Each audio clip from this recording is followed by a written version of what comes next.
എടാ ബംഗാളി വേണ്ടടാ. അത് വേണ്ട, വെറുതെ കാലം വെക്കും. നാളെ ഞാൻ ഉണ്ടാവൂലടാ.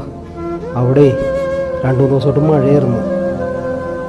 നാളെ ഞായറാഴ്ചയല്ലേ, നാളെ പണിയുള്ളു. ഞാൻ പോയിക്കോട്ടെടാ. നാളെ ഞായറാഴ്ച ഏട്ടാ, സർക്കാർ ഉദ്യോഗസ്ഥർക്ക് പോലും ഇല്ലല്ലാടോ പണി. നാളെ എന്തായാലും പോണോടാ. കുറച്ച് ദിവസമായി പണിയിലാണ്ട്. പിള്ളേർക്ക് എന്തെങ്കിലും മേടിച്ചു കൊടുക്കണ്ടേ? നിനക്കത് കുഴപ്പമില്ല, എൻ്റെ കാര്യമാണ് കഷ്ടം. ഞാൻ പോയിക്കോട്ടെടാ. തനിക്ക് അതുമല്ലല്ല, കൂലിപ്പണിയല്ലേ. ഞാനെന്നാ പോയിക്കോട്ടെടാ. പോയിക്കോട്ടെടാ. നിനക്കത് ഓർമ്മയുണ്ട, നമ്മൾ ആദ്യമായിട്ട് ആരുടെ വീട്ടിലാണ് TV കാണാൻ പോയത്? പിന്നെ അതുകൂടാതെ നമുക്ക് ആദ്യമായിട്ട് ആരാ ബിരിയാണി മേടിച്ചു തന്നത്? അതുകൂടാതെ നമ്മുടെ കയ്യിലേക്ക് ആദ്യമായി ക്രിക്കറ്റ് ബാറ്റ് വെച്ചെന്ന ആരാ? അത് പുള്ളിയാണ്. പിന്നെ നമ്മളൊരിക്കലും പുള്ളിനെ പുച്ഛിക്കാൻ പാടില്ല.